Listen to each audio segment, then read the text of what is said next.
Hello दोस्तों, क्या हाल चाल। आई होप कि आप सभी बढ़िया होंगे और आपकी परीक्षा की तैयारी बेहतर चल रही होगी। आज के इस वीडियो के अंदर हम आप सभी को बोर्ड एग्जाम 2024 का वायरल क्वेश्चन पेपर करवाने वाले हैं।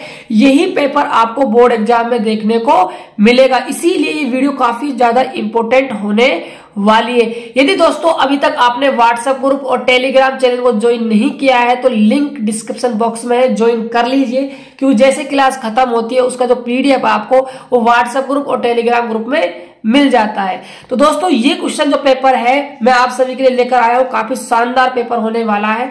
देख सकते हो जिसका टाइम होने वाला है वो 1 घंटे 30 मिनट का आपका पेपर होगा और 35 नंबर का आपका एग्जाम होने वाला है।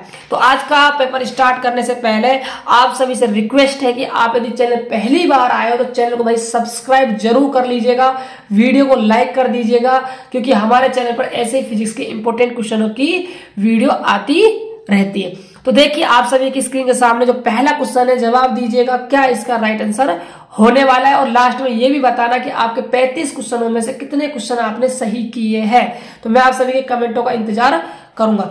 देखिए पहला क्वेश्चन क्या है, यदि कोई ठोस पिंड घर्षण द्वारा ऋणात्मक रूप से आवेशित होता है तो इसका अर्थ है कि पिंड, मान लीजिए कोई पिंड है उस पर कैसा आवेश आया है, घर्षण द्वारा ऋणात्मक आवेश आया, ये नेगेटिव चार्ज हो गया है। आप सभी बताइए ये जो वस्तु है ये कब आपकी ऋणात्मक हो जाएगी। तो आप कहोगे गुरुजी जब ये हमारे इलेक्ट्रॉन क्या है हम इस वस्तु को दे देंगे, यानी कि ये इलेक्ट्रॉन को क्या कर लेगा, ग्रहण कर लेगा, तो ये क्या हो जाएगा, ऋणावेशित हो जाएगा, ऋणात्मक हो जाएगा। इलेक्ट्रॉन ग्रहण कर लिए इसका मतलब इलेक्ट्रॉनों की संख्या में क्या हो गई, वृद्धि हो गई।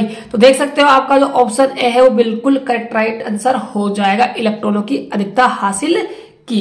अगला क्वेश्चन देखिए, अगला क्वेश्चन आपके सामने क्या है स्क्रीन पर, क्वेश्चन नंबर आपका है सेकंड। एक धातु के गोले को एक समान विद्युतीय क्षेत्र में रखा गया है, आगे पढ़ सकते हो आप। बल की रेखाएं चित्र में दर्शाए गए पथों का अनुसरण करती है। तो देखिए जो इसका राइट आंसर होने वाला है बच्चों वो डी ऑप्शन आपका बिल्कुल करेक्ट आंसर हो जाएगा। क्यों, और देखिए यदि आप इनको पीछे की तरफ बढ़ाते हो तो ये आपको यहाँ पर सेंटर में मिलती हुई प्रतीत होती है, क्योंकि जो आपका आवेश वो कहाँ रखा हुआ है, सेंटर में रखा हुआ है, इसीलिए आपका डी ऑप्शन बिल्कुल करेक्ट आंसर हो जाएगा। अगला क्वेश्चन है तीसरा, एक बिंदु आवेश Q को भुजा L के घन के मध्य बिंदु पर रखा गया है, घन से निकलने वाले विद्युत फ्लक्स होगा। एक घन है, ये आपका घन है, इस पर मैं एक प्रॉपर बच्चों आपके लिए वीडियो बनाऊंगा, साथ ही साथ आपको इसका प्रैक्टिकल भी करवाऊंगा, ठीक है। ये वीडियो आपको 1-2 दिन में मिल जाएगी, टेंशन मत लेना। काफी इसमें अच्छे दर्जे लेवल के क्वेश्चन बनते हैं 8-9, उन सभी क्वेश्चनों को मैं एक वीडियो में खत्म कर दूंगा। फिलहाल यहाँ पर क्वेश्चन आया है तो आप समझ लीजिए। तो देखिए कण है, एक आवेश है जो कहाँ रखा हुआ है, इस घन के बीच बिंदु यानी सेंटर में रखा हुआ है। तो फ्लक्स का फॉर्मूला होता है फाई बराबर Q अपॉन में एप्सिलॉन नॉट। तो आपका ए ऑप्शन बिल्कुल करेक्ट आंसर हो जाएगा। अगला क्वेश्चन है, समांतर प्लेट संधारित्र की धारिता निर्भर नहीं करती, निर्भर नहीं करती। धारिता का फॉर्मूला होता है C बराबर A epsilon not epsilon R upon में डी। प्लेटों का क्षेत्र मतलब क्षेत्रफल पर निर्भर करती है, प्लेटों के बीच का माध्यम माध्यम पर डिपेंड करती है, प्लेटों की धातु प्लेटों के बीच की दूरी इस पर डिपेंड करती है, इस पर डिपेंड नहीं करती, प्लेटों की धातु पर ये निर्भर नहीं करती है। अगला क्वेश्चन देखिए, क्वेश्चन नंबर 5 क्या है, निम्नलिखित में से कौन सा समविभव पृष्ठ का गुण नहीं है, वे एक दूसरे को पार नहीं करते। बिल्कुल सही बात है, ये गुणधर्म है समविभव पृष्ठ का। अगला ऑप्शन देखिए क्या है, उन पर दूरी के साथ क्षमता के परिवर्तन की दर 0 है, एक समान विद्युत क्षेत्र के लिए वे सकेंद्रीय गोले होते हैं। ये बिल्कुल बात सही है, वे काल्पनिक क्षेत्र हो सकते हैं, बिल्कुल सही बात है। आपका जो बी ऑप्शन है वो गलत बात है प्यारे बच्चों, इसलिए आपका बी ऑप्शन बिल्कुल करेक्ट हो जाएगा। अगला क्वेश्चन है आपका क्वेश्चन नंबर 6, 3 आवेश है प्लस 3Q प्लस Q और कैपिटल Q एक सरल रेखा में समान दूरी पर रखे हुए हैं। तो मान लीजिए एक सरल रेखा है, इस पर तीनों आवेश रखे हैं, कौन कौन से, प्लस का 3Q प्लस का Q और प्लस का कैपिटल Q रखे हैं। Q पर कुल बल को शून्य करने के लिए, इस पर कुल बल हमें क्या करना है, शून्य करने के लिए Q का मान क्या होगा। अब देखो मैं पॉइंट दे देता हूं, A पॉइंट B C। अब देखो जो प्लस 3Q आवेश है वो प्लस Q पर बल लगाएगा, इसको सी नाम दो, है ना। और जो सी पर रखा है प्लस क्यू आवेश कैपिटल, वो स्मॉल क्यू पर क्या लगाएगा, बल लगाएगा। तो पहले इनके बीच में बल निकालता हूं, फिर मैं इनके बीच में बल निकालता हूं, दोनों क्या करेंगे, जोड़ के 0 के बराबर रख देंगे। कह रहा है ना कि कुल बल क्या हो, 0 हो। और कह रहा है कि समान दूरी पर रखे हुए, दूरी क्या है, समान। मान लीजिए ये दूरी r है, तो ये दूरी क्या हो जाएगी, r हो जाएगी। तो दो आवेशों के बीच आप बल निकाल सकते हो कूलाम के नियम से। तो एफ ए बी कह दो, के Q1 3Q मान लो, और Q2 आपका Q है बटे में R का स्क्वायर। अगला देखिए, आप निकालो आप एफ बी सी के Q गुणा में कैपिटल Q बटे में R स्क्वायर। कह रहा है कि बल क्या है आपका, 0 होना चाहिए। तो कैपिटल Q का वैल्यू कितना होगा, तो आप इसको 0 के बराबर रख दो। तो यहां से देखिए 3Q स्क्वायर के बटे में R स्क्वायर हो जाएगा। भाई Q से Q मल्टीप्लाई होगा तो Q स्क्वायर हो जाएगा ना, प्लस के Q कैपिटल Q बटे में R स्क्वायर बराबर में 0।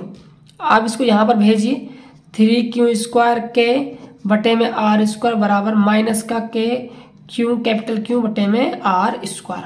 R स्क्वायर से R स्क्वायर कट गया, कैसे, के कट गया, कैसे के कट गया, और एक Q से एक Q कट गया। तो यहाँ कितना बचा, 3Q, और यहाँ माइनस का कैपिटल Q।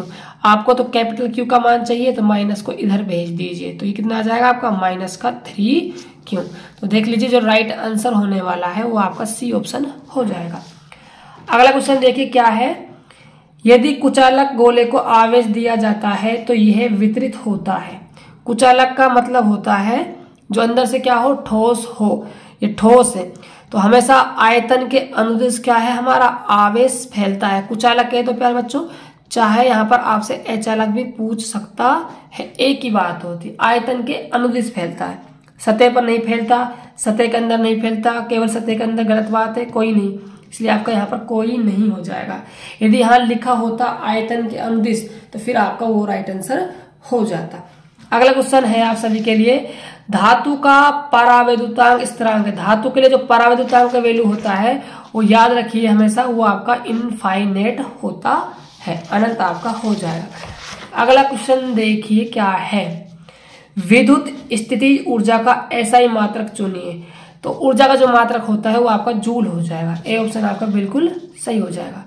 अगला क्वेश्चन है, यदि कोई धनावेश निम्न से उच्च विभव क्षेत्र की ओर अग्रसारित हो तो विद्युत स्थितिज ऊर्जा क्या होगी बच्चों। देखिए जो आपका धनावेश है ना, वो निम्न विभव से कहा जा रहा है, उच्च विभव की ओर जा रहा है, राइट। तो देखिए ऊर्जा का फॉर्मूला होता है U बराबर माइनस का PE cos थीटा, ठीक है। E है आपका विद्युत क्षेत्र की तीव्रता। देखिए आपका धनावेश जो है वो निम्न से कहा जा रहा है उच्च विभव पर, मतलब क्या हुआ, जो आपका वोल्टेज है वो क्या है, प्लस हो रहा है, मतलब आपका वोल्टेज बढ़ रहा है। वोल्टेज बढ़ रहा है तो आप सभी ने संबंध पढ़ा है, V बराबर E डॉट में D। वोल्टेज बढ़ रहा है तो V के समानुपाती है E, तो इसका मतलब E भी आपका बढ़ने वाला है। जब आपका E बढ़ जाएगा इसका मतलब U इसके समानुपाती है, मतलब ये भी आपका बढ़ जाएगा, एनर्जी आपकी जो है वो बढ़ जाएगी, स्थितिज ऊर्जा। अगला क्वेश्चन देखिए क्या है, वायु में दो आवेशों के बीच 4 न्यूटन का बल कार्य कर रहा है। यदि उनके बीच का स्थान पूरी तरह से कांच से भरा है जिसका सापेक्ष पारगम्यता आपको 8 दिया हुआ है तो नया बल होगा। देखो मेरे प्यारे बच्चों, मैं आप सभी को बता दूं, जब आपने कूलाम बल पढ़ा था तो वहां आपने हेडिंग पढ़ी होगी माध्यम में लगने वाला बल और निर्वात में लगने वाला बल की आपने तुलना की होगी। तो माध्यम जो लगने वाला बल होता है Fm, और निर्वात में लगने वाले बल बटे में एप्सिलॉन r, मतलब परावैद्युतांक का भाग लगा देते हैं हम निर्वात के बल में, तो माध्यम का बल निकल कर आ जाएगा, ठीक है। अब देखो ध्यान से, तो Fm बराबर में F नोट कितना बल लग रहा है, 4, परावैद्युतांक कितना है इसका 8, बराबर 4 दूनी 8, 1/2 का मतलब 0.5 न्यूटन आपका आंसर आ जाएगा, इसलिए आपका डी ऑप्शन बिल्कुल सही हो जाएगा। अगला क्वेश्चन देखिए क्या है, एक परिनलिका के अंदर चुंबकीय क्षेत्र है। मान लीजिए कोई परिनलिका है, परिनलिका आई करंट फ्लो हो रहा है, इसमें से आई करंट आपका निकल रहा है, तो जो इसके कारण चुंबकीय क्षेत्र बनता है वो अक्ष के अनुदिश होता है, एक समान होता है और क्या होता है, मजबूत होता है, इसीलिए आपका ए ऑप्शन बिल्कुल सही हो जाएगा। अब देखते हैं अगला सवाल। तो देखिए अगला क्वेश्चन क्या है, एक गॉस बराबर होता है। देखो इस संबंध होता है टेस्ला और गाउस में। एक टेस्ला बराबर होता है 10 की पावर 4 गाउस। ठीक है, अब आपसे एक गाउस के बारे में पूछ रहा है, तो एक गाउस की वैल्यू निकालोगे तो आप एक में भाग लगाओगे 10 की पावर 4 टी लिखोगे, इस पावर को आप ऊपर ले जाओगे तो माइनस की बन जाएगी, तो 10 की घात -4 टेस्ला। तो जो आपका राइट आंसर है वो सी ऑप्शन आपका बिल्कुल सही हो जाएगा। अगला क्वेश्चन क्या है, ध्रुवों और भूमध्य रेखा पर क्रम से नमन कोण होगा। देखो इस साल ये टॉपिक आपके सिलेबस में नहीं है, ना ही नमन कोण है, ना ही नति कोण है, और ना ही आपका दिक्पात कोण है। ये वाला टॉपिक इस साल एनसीईआरटी में से हट चुका है, ये आपको पढ़ना नहीं है, लेकिन फिर भी मैं आप सभी को आंसर बता देता हूं। इसका जो राइट आंसर होगा वो ऑप्शन डी हो जाएगा। अगला क्वेश्चन देखिए, एक इलेक्ट्रिक हीटर वोल्टेज की आपूर्ति से जुड़ा होता है, कुछ सेकंड के बाद करंट को अपना स्थिर मान मिल जाता है, तो इसकी प्रारंभिक धारा होगी, ये आपको बताना है। मान लीजिए कोई हीटर है, आपने उसको बैटरी से जोड़ दिया। बैटरी से क्यों, आप तो उसको बिजली से जोड़ दो है ना, बैटरी से तो काम चलने वाला है नहीं, यदि बैटरी पावरफुल है तो काम चल जाएगा। ठीक है, आपने उसको वोल्टेज दिया, वोल्टेज दोगे तो इसका मतलब क्या है, टेम्परेचर आपने बढ़ा दिया।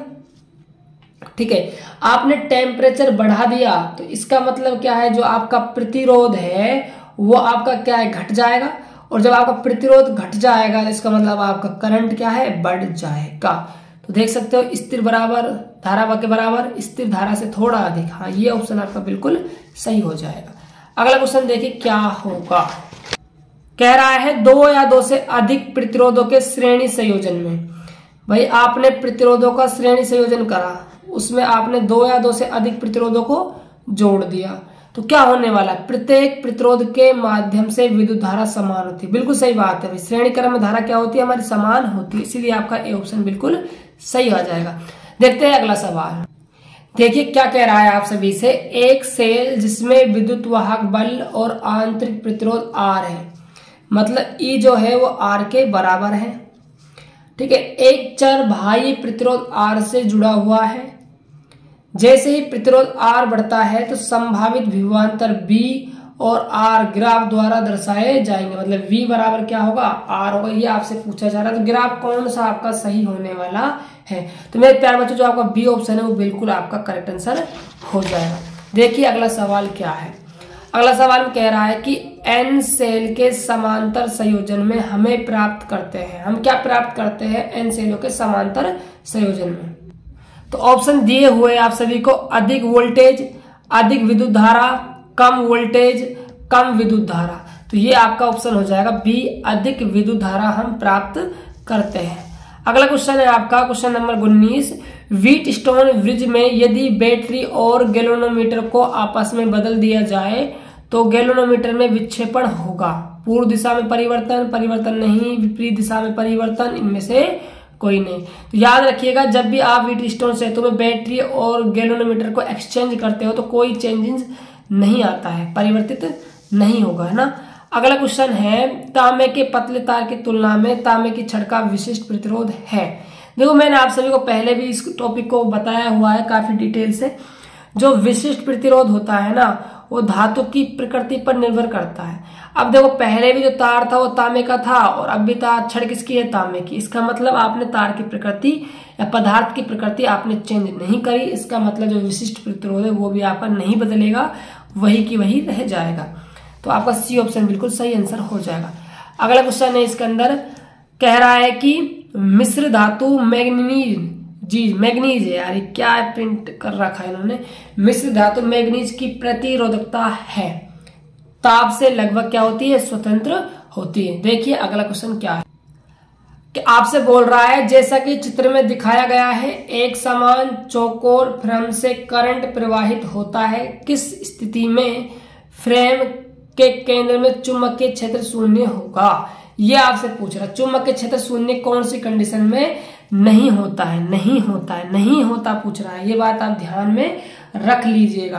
तो देखिए इस वाली कंडीशन में यदि आप इसको पीछे की तरफ मिलाते हो, इसको पीछे की तरफ मिलाते हो तो यहाँ आपस में इंटरसेक्शन करेगी। यदि आप इसको मिलाते हो और इसको यहाँ पर मिलाते हो, ये भी इंटरसेक्शन करेगी। ठीक है, अब बात करें इसकी और इसकी, ये एक दूसरे क्या हो गई, पैरेलल हो गई, तो ये भी क्या देगी आपको, 0 देगी।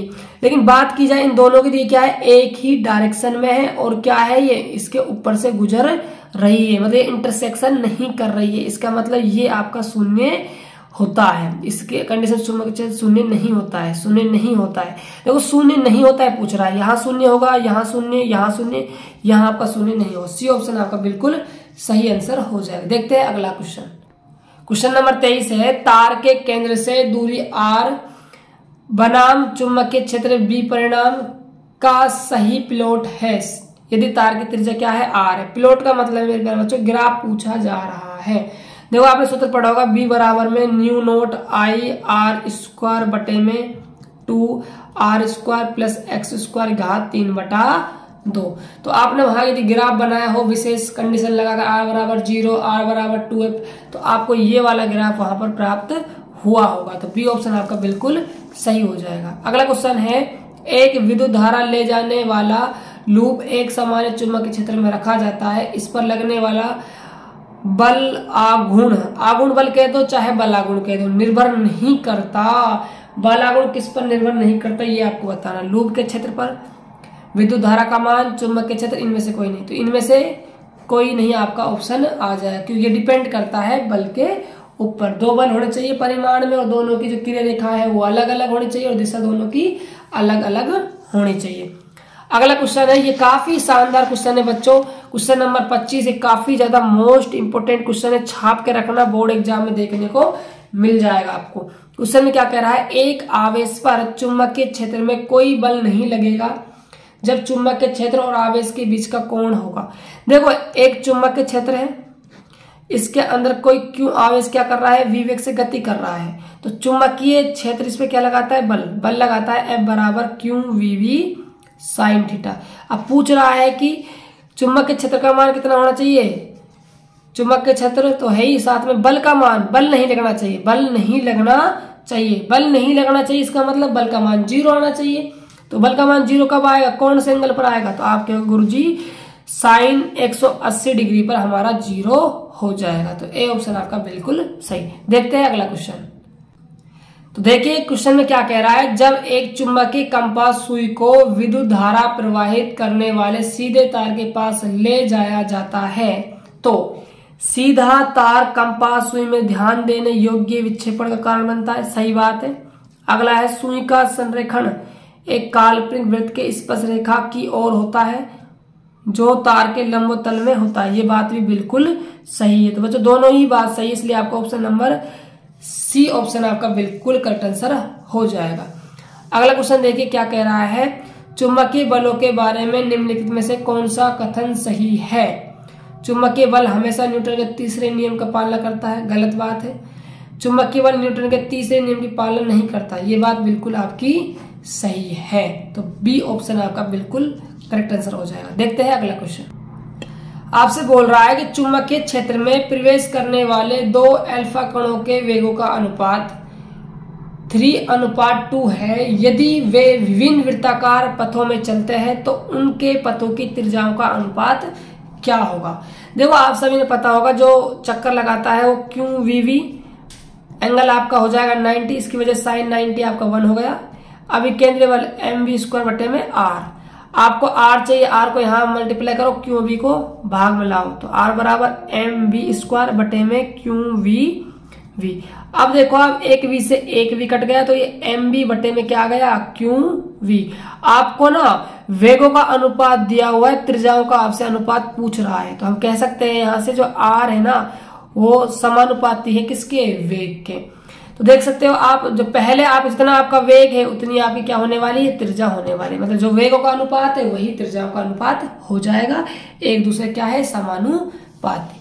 अगला क्वेश्चन देखिए, क्या चुंबकीय क्षेत्र रेखा हमेशा बंद लूप बनाती है। बिल्कुल सही बात है, ए ऑप्शन आपका बिल्कुल सही हो जाएगा। प्रेरित विद्युत वाहक बल LdI/dt निम्नलिखित में से किसके समान है, किसके समान है ये पूछ रहा है। बल, कार्य, शक्ति, आवेग। ये आपके बल के समान हो जाएगा बच्चों। क्यों? देखो L का मतलब होता है द्रव्यमान से, और di/dt क्या है आपका? त्वरण। त्वरण मतलब A, द्रव्यमान गुणा में त्वरण क्या होता है आपका? फोर्स होता है। अगला क्वेश्चन देखिए, क्वेश्चन नंबर है आपका 31। आपसे कह रहा है कि 0.01 सेकंड में प्राथमिक कुंडली में विद्युत धारा 2 एम्पीयर से 0 एम्पीयर कम होने पर द्वितीय कुंडली में उत्पन्न विद्युत वाहक बल कितना है? 1000 वोल्ट होता है। तो दोनों कुंडलियों का पारस्परिक अधिष्ठापन, मतलब आपसे पूछ रहा है अन्योन प्रेरकत्व। क्या पूछ रहा है? अन्योन प्रेरकत्व या अन्योन प्रेरणा आपसे गुणांक पूछ रहा है, मतलब आपसे m का मान पूछा जा रहा है। तो फॉर्मूला होता है देखो, E बराबर माइनस का m ti/dt। विद्युत वाहक बल दिया हुआ है आपको कितना? 1000, तो 1000 माइनस m आपको निकालना है। di है आपकी धारा, तो देख सकते हो धारा आपकी 2 एम्पीयर से कितनी हो गई? 0। तो आप पहले पीछे वाली धारा लिखा करो 0, माइनस क्या करो आगे वाली धारा को, बटा में कितना आपको समय लगा? 0.01 सेकेंड। तो देखिए यहां से आप कैसे कैलकुलेट करोगे, इसको आप वहां पहुंचाते हो तो 1000 गुणा में 0.01 बराबर माइनस का m है यहाँ पर, ये माइनस का 2 बचेगा, तो माइनस माइनस क्या हो जाएंगे? प्लस का m आपका हो जाएगा, और साथ में क्या हो जाएगा? 2 आपका आ जाएगा। तो देखिए अब यहां से आपने पॉइंट हटाई तो यहां से 2 0 कट जाएगी, तो 2m बराबर क्या आ जाएगा? 10। तो m बराबर आ जाएगा आपका 5 हेनरी, क्योंकि स्वप्रेरकत्व हुआ चाहे आपका अन्योन प्रेरकत्व हुआ, उसका मात्रक हेनरी होता है। तो इसलिए आपका बी ऑप्शन बिल्कुल सही हो जाएगा। देखते हैं अगला सवाल। अगले सवाल में आपसे कह रहा है एक कुंडली को नीचे की ओर, इस पर फोकस करना मेरे प्यारे बच्चों, नीचे की ओर निर्देशित चुंबकीय क्षेत्र में रखा गया है और 0.1 सेकंड से 0 से 18 t तक बढ़ रहा है। 0.1 सेकंड में 0 से 18 t, मतलब कि चुंबकीय क्षेत्र 0 से क्या है? 18 टेस्ला तक बढ़ रहा है। कुंडली का क्षेत्रफल 2 मीटर स्क्वायर है और प्रतिरोध 5 ओम है। प्रेरित धारा होगी, देखो सूत्र होता है I बराबर में E/r। ठीक है, E का फॉर्मूला होता है d∅/dt। फाई है चुंबकीय फ्लक्स, जिसकी वैल्यू होती है कितनी? a तो आपका आ जाएगा भार, तो a बटा में r, dv बटा में dt। ठीक है, तो देखिए a का मान क्षेत्रफल दिया हुआ है आपको 2 मीटर स्क्वायर, 2। चुंबकीय क्षेत्र आपका है कितना? 18। कितना है? 18। r मतलब प्रतिरोध कितना है? 5। टाइम कितना है? 0.1 सेकेंड। ध्यान दीजिएगा यहां से पॉइंट हटेगी तो ऊपर 10 हो जाएगा। कितना हो जाएगा? 10 बटा में 5, तो 5 दूनी 10, 18 दूनी 36, 36 का डबल 72। तो 72 वामावर्त दिशा में। क्यों? क्योंकि नीचे की ओर क्या है? ये निर्देशित चुंबकीय क्षेत्र में रखा गया है। तो ऊपर रखी जाती है मेरे प्यारे बच्चों, तो डायरेक्शन हो जाती है आपकी दक्षिणावर्त, मतलब घड़ी की दिशा में। देखते हैं अब अगला क्वेश्चन क्या है। देखिए कह रहा है त्रिज्या r का एक वृत्ताकार लूप जिसमें धारा I प्रवाहित होती है, XY तल में स्थित है, जिसका केंद्र मूल बिंदु पर है, XY के माध्यम से कुल चुंबकीय फ्लक्स है। तो ये आपका ना डी ऑप्शन आ जाएगा, 0 आपका राइट आंसर हो जाएगा। देखिए अगला क्वेश्चन क्या है मेरे प्यारे बच्चों। आपसे पूछ रहा है निम्नलिखित में से कौन सा कथन सही नहीं है। जब भी परिपथ में जुड़े चुंबकीय फ्लक्स प्रवाह की मात्रा में परिवर्तन होता है तो परिपथ में विद्युत वाहक बल प्रेरित होता है। बिल्कुल सही बात है। प्रेरित विद्युत वाहक बल तब तक रहता है जब तक चुंबकीय फ्लक्स परिवर्तित जारी रहता है। ये बात बिल्कुल सही है। प्रेरित विद्युत वाहक बल की दिशा लेंज के नियम द्वारा दी गई है। बिल्कुल सही बात है। लेंज का नियम संवेग संरक्षण के नियम की पालना करता है। परिणाम है गलत बात है, ये आपका बिल्कुल गलत बात है, इसलिए आपका ऑप्शन डी हो जाएगा। क्योंकि लेंज का नियम किस पर आधारित है? ऊर्जा संरक्षण नियम पर आधारित है। अगला and last and final question देख लीजिए मेरे प्यारे बच्चों। क्या है हमारा 35वां।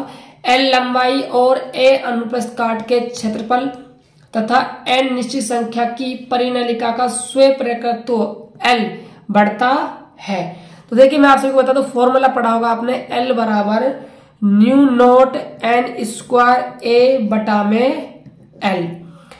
तो L और A में वृद्धि पर देखो, A में आप वृद्धि करोगे तो स्वेप प्रेरकत्व तो बढ़ जाएगा, लेकिन L में वृद्धि करने से नहीं बढ़ेगा। घटाओगे, इसको बढ़ाओगे तो बात बन सकती है। L घटने पर तथा A बढ़ने पर, बिल्कुल सही बात है, बी ऑप्शन आपका बिल्कुल राइट आंसर हो जाएगा। तो दोस्तों ये था आपका मॉडल सेट, जो हमने आसान तरीके से कंसेप्ट के साथ पूरा सॉल्यूशन इसका कर लिया है। आप सभी बच्चे जाते जाते ये बताना आपको ये वीडियो कैसा लगा। यदि वीडियो अच्छा लगा हो तो चैनल को सब्सक्राइब कर दीजिएगा, वीडियो को लाइक कर दीजिएगा, और जितना हो सके अपने दोस्तों के पास वीडियो को शेयर भी भाई कर दीजिएगा, और व्हाट्सएप ग्रुप, टेलीग्राम ग्रुप को ज्वाइन भी कर लीजिए। तो मिलते हैं नेक्स्ट वीडियो में, तब तक के लिए जय हिंद, जय भारत।